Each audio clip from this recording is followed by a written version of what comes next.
देखिए किस तरह से कल हमने देखा कि 2 दिन का स्पेशल सत्र बुला के महिला सशक्तिकरण का नारा देने वाली भारतीय जनता पार्टी ने महिला सशक्तिकरण को रोक दिया।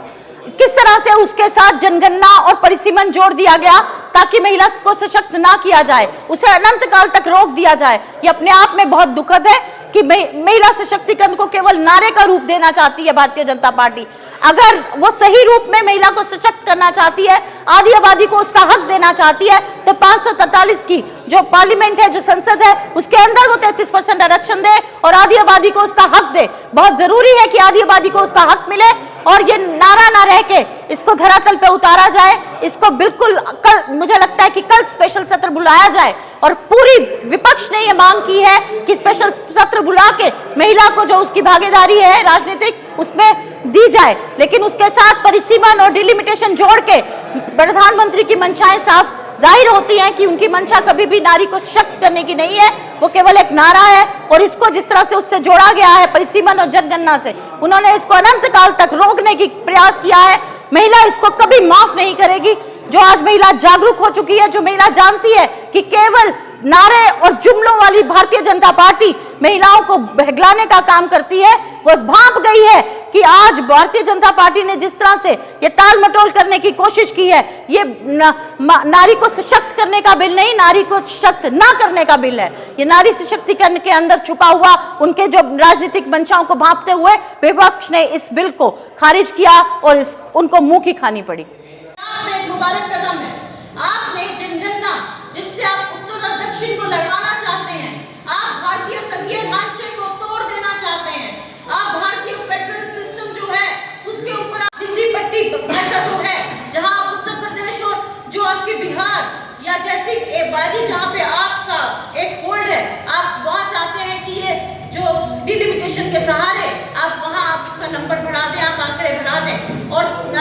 जहां से आपको पता है कि आपको वोट कम मिलते हैं, ये ना के बराबर मिलते हैं, जैसे तमिलनाडु हो गया, उड़ीसा हो गया, जैसे आपका बंगाल हो गया, वहां उस मंशा को भागते हुए विपक्ष ने एकजुट होकर आपको मुंह तोड़ जवाब दिया। आज भी मुझे लगता है कि आपकी मंशा कहीं नहीं थी कि आप महिला को आरक्षण दें, बिना किसी लाभ लपेट के उसको पेश करते और उसको अमेंड करते हुए आप उसको लागू करते। आज भी आपने देखिए विशेष सत्र भी चुनावों के दौरान बुलाया, जब बहुत सारे सांसद अपने अपने चुनावी क्षेत्र के अंदर जन विशेष सत्र बुलाने का आपने बुलाया, विपक्ष ने फिर भी आपका साथ दिया। हम सब आए, हम सब ने आपसे आग्रह किया, बार बार आग्रह किया कि इसको जनगणना से मत जोड़िए, इसको परिसीमन से मत जोड़िए, लेकिन आपने परिसीमन जैसी योजनाएं जो तटस्थ प्रक्रिया नहीं है, जो एक राजनीतिक प्रक्रिया है जिसमें आप समझी जाएं। अब आज भी देखिए ऐसे बहुत से क्षेत्र हैं जम्मू कश्मीर जैसे, जहां की जिसकी रिप्रेजेंटेशन बहुत कम है, इसी तरह से गोवा, ऐसे बहुत सारे प्रदेश हैं जहां के लोकसभा और राज्यसभा की सीटें बहुत कम है और जिनकी आवाज आज भी पार्लियामेंट के अंदर सुनाई नहीं देती। उसको और मजबूती मिले, उसे और बल मिले। जहां आगे ही आंकड़े 80 से ऊपर है उत्तर प्रदेश जैसे क्षेत्रों के अंदर, आप वही इसको बढ़ाना चाहते हैं। ये आपकी साफ मंशाओं को दर्शाता है कि आप जो भारत का भूगोल है उसको नया एक दिशा देना चाहते हैं, आप नया भूगोल लिखना चाहते हैं, जिसकी अनुमति आपको नहीं मिली, आपको लोकसभा में मुंह की खानी पड़ी। आज भी मुझे लगता है तमाम विपक्षी पार्टियों ने एक होकर आपसे कहा कि आप सोमवार पर जो सत्र आपने जिस तरह से बुलाया, आप एक और सत्र बुलाइए सोमवार को और हम सब एक आवाज में इस बिल को पारित करेंगे। आप 543 की जो एक नई मिसाल कायम करेंगे, देश को एक नई दिशा देंगे, नारी सशक्तिकरण को एक नई दिशा मिलेगी। नारी सशक्तिकरण एक नारा ना रहके उसे एक रूपरेखा देने का कार्य करिए नरेंद्र मोदी जी। बल्कि हमने देखा कि कल जिस तरह से उन्होंने देश को संबोधन किया और जिस तरह से ऑफिस ऑफ प्राइम मिनिस्टर की गरिमा को उन्होंने गिराया, जब आप एक राजनीतिक पार्टी का इस्तेमाल नहीं कर सकते, आपके संबोधन में बार बार टीएमसी,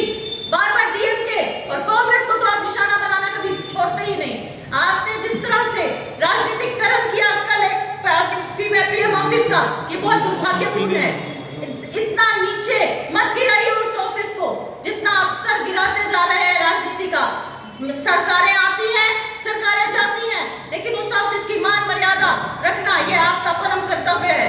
आपके माध्यम से मैं एक बार फिर से प्रधानमंत्री से अपील करती हूँ कि अगर आप महिलाओं को सशक्त करना चाहते हैं, अगर आपकी मंशा महिलाओं को सशक्त करने की है, तो तो सोमवार को ये बिल लाइए और 543 की पार्लियामेंट में आप 33% आरक्षण महिलाओं को दीजिए, उनकी राजनीतिक भागीदारी में आप एक योगदान दीजिए की नजर है और आपकी मंशाओं पे शक आज हर महिला को है, हर गृहिणी को है। जिस तरह से आपने महिलाओं को लगातार धोखे दिए महंगाई करके,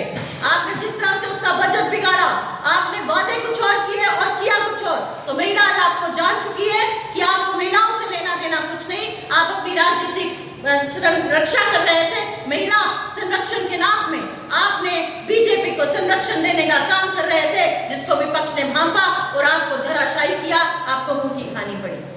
जी धन्यवाद। इसमें पास हो चुका है, उसी बिल में आप छोड़ा मोटा जो संशोधन करना चाहते हैं उसको पारित कीजिए। आप देश को गुमराह क्यों कर रहे हैं? नया बिल नहीं था, आपने कहा था कि आप परिसीमन करना चाहते हैं, उससे पहले आप जनगणना कराएंगे। आप जनगणना 2011 की लेना चाहते हैं, तो ये साफ आपकी मंशाओं को दर्शाता है कि आप इस बिल में टाल मटोल करना चाहते हैं, आप इसमें देरी करना चाहते हैं और इसे अनिश्चित काल तक आप टाल देना चाहते हैं। 2026 में चाहते हैं किस तरह से आप उत्तर की सीटें बढ़ा के दक्षिण को कमजोर करना चाहते हैं, क्या उनकी कल को राजनीतिक भागीदारी को कम कर देना, ये अपने आप में देश को बांटने और देश को टुकड़े टुकड़े गैंग की तरह जिस तरह से आज भारतीय जनता पार्टी काम कर रही है, ये अपने आप में बहुत दुर्भाग्यपूर्ण है कि प्राइम मिनिस्टर ऑफिस से इस तरह के संदेश देना, ये अपने आप में एक राजनीति के अंदर एक बहुत गिरावट आने का संदेश है। जी एक सवाल लास्ट